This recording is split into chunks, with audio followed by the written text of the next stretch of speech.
Hi, I'm Nicole Rollander, Stitches Editor and Director of ASI Education, and this is Dear Stitches. Here's our latest email. Dear Stitches, is there a simple, straightforward, industry standard chart for embellishment placement?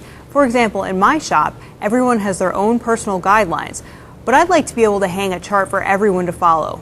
I've seen simple formulas here and there. One said that the center of the logo or design should be 2/3 between the split of the shirt's top seam and the armhole.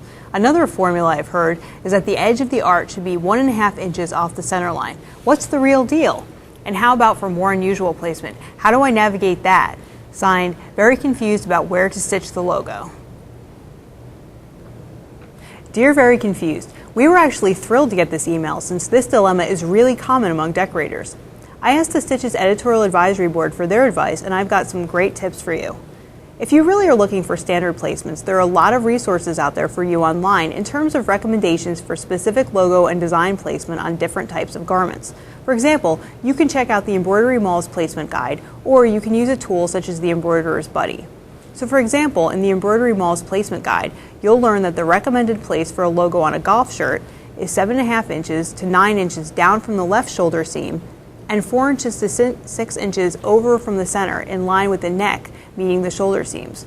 Or for a full jacket back design, the top of the design should be sewn 5 inches down from the base of the neck, but for large designs, it's okay to go below the armpit line.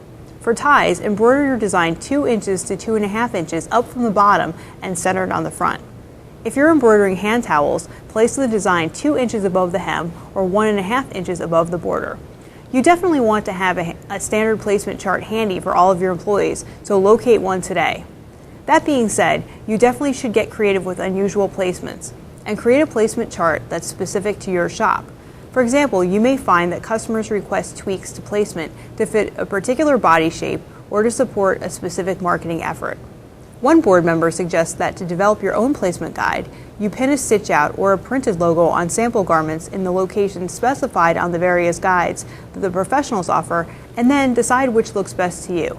And if you find that one measurement is the most balanced and pleasing, keep that measurement and make it the standard for your shop. You can then create your own placement rulers, or if you have the capital to do so, invest in something like the Hoopmaster or another hooping aid that will allow you to standardize locations and repeat placements reliably. Let's cover one final point. As a decorator, it's your job to make your clients look good. So on a woman's shirt, it's important to stay in the upper area of the shirt. If the design is too low, it might be inappropriate or unflattering. Also, on a small youth polo, a 3.5 inch by 3.5 inch design will look way too big. That size is suited to an adult polo. So be sure that you really know your placement and logo size so that your clients will always look fabulous wearing your garments. This is Nicole Rollander for ASI TV. Want us to address your decorating dilemmas in an upcoming Dear Stitches video? Email us at nrollander@asicentral.com and tell us all about it.